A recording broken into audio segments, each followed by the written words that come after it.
Hi friends, வணக்கம். Welcome to our channel. இன்னைக்கு கத்தரிக்காய் தக்காளி கடையில் எப்படி செய்கிறதுன்னு பார்க்கலாம். இது ரொம்ப டேஸ்டியாக இருக்கும். இது நம்ம சப்பாத்தி, தோசை, இட்லி, சாதம் எது கூட வச்சு சாப்பிட்டாலும் ரொம்ப டேஸ்டியாக இருக்கும். யாருக்கெல்லாம் கத்தரிக்காய் பிடிக்காதோ அவங்களுக்கெல்லாம் இந்த மாதிரி செஞ்சு கொடுத்தீங்கன்னா கண்டிப்பாக விரும்பி சாப்பிடுவாங்க. வாங்க வீடியோக்குள்ளே போகலாம். இதுக்கு தேவையான பொருள்னு பார்த்தோம்னா 2 மீடியம் சைஸ் வெங்காயத்தை கட் பண்ணி எடுத்துருக்கேன். 4 பச்சை மிளகாய், 8 பல்லு பூண்டு, கொஞ்சமாக கருவேப்பிலை, 1 கைப்பிடி அளவு கொத்தமல்லி தழை, மீடியம் சைஸ் தக்காளியில் 3 இது கட் பண்ணி எடுத்து வச்சுருக்கேன். அது கூட மீடியம் சைஸு கத்தரிக்காவில் 3 இது எடுத்து வச்சுருக்கேன். நம்ம அந்த சமயத்தில் கட் பண்ணிக்கலாம், கருத்து போயிடும். இப்போ ஒரு கடாயை அடுப்பில் வச்சுருக்கேன். கடாய் ஹீட்டானதும் நல்லெண்ணெய் சேர்த்துக்குங்க, 2 டேபிள் ஸ்பூன் அளவு. நல்லெண்ணெயில் செய்யும்போது ரொம்ப டேஸ்டியாக இருக்கும் கத்திரிக்காய்.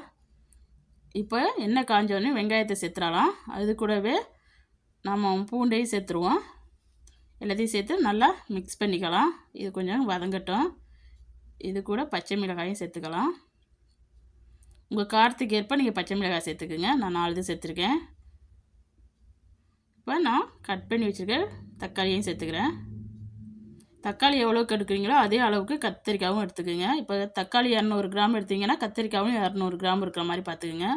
நான் இப்போ கத்திரிக்காவை கட் பண்ணிவிட்டு அதே இது கூட சேர்த்துக்கிறேன். சேர்த்து எல்லாத்தையும் நல்லா மிக்ஸ் பண்ணிக்கலாம்.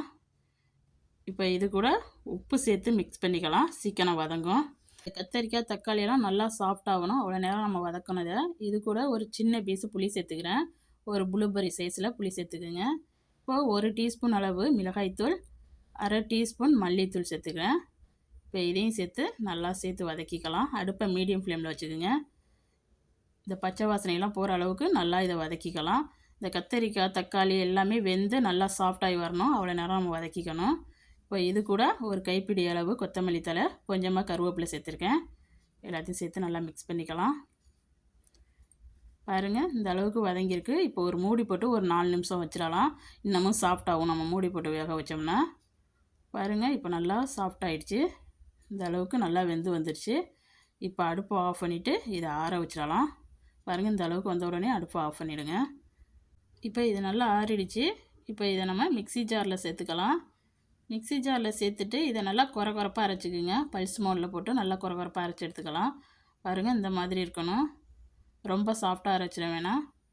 இப்போ இது ஒரு ஓரமாக இருக்கட்டும். இப்போ ஒரு கடாயை அடுப்பில் வச்சுருக்கேன். கடாய் சூடானதும் நல்லெண்ணெய் 1 டேபிள் ஸ்பூன் அளவுக்கு சேர்த்துக்கலாம். எண்ணெய் சூடானதும் கடுகு 1/2 டீஸ்பூன், உளுந்து 1 டீஸ்பூன், கடலைப்பருப்பு 1 டீஸ்பூன், அது கூட கொஞ்சமாக கருவேப்பிலை சேர்த்துக்கங்க. ஒரு 1/4 டீஸ்பூன் அளவுக்கு பெருங்காயத்தூள், எல்லாத்தையும் சேர்த்து நல்லா பொரிய விட்டுருங்க.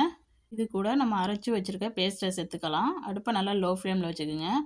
இப்போ இது ரொம்ப கட்டியாக இருக்குது, அதனால் நான் இது கூட 1/2 கப் அளவுக்கு வெந்நீர் சேர்த்துக்கிறேன்.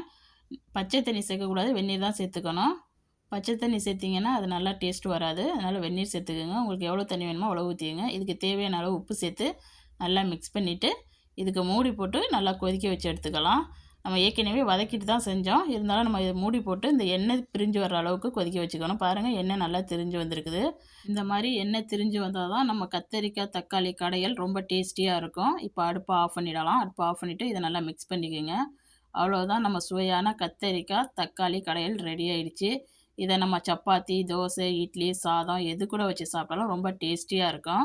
யாருக்கெல்லாம் கத்தரிக்காய் பிடிக்காதோ அவங்களுக்கெல்லாம் இந்த மாதிரி செஞ்சு கொடுத்தீங்கன்னா ரொம்ப விரும்பி சாப்பிடுவாங்க. நான் இன்றைக்கி இதை தோசை கூட வச்சு சாப்பிட்டேன், ரொம்ப டேஸ்டியாக இருந்துச்சு.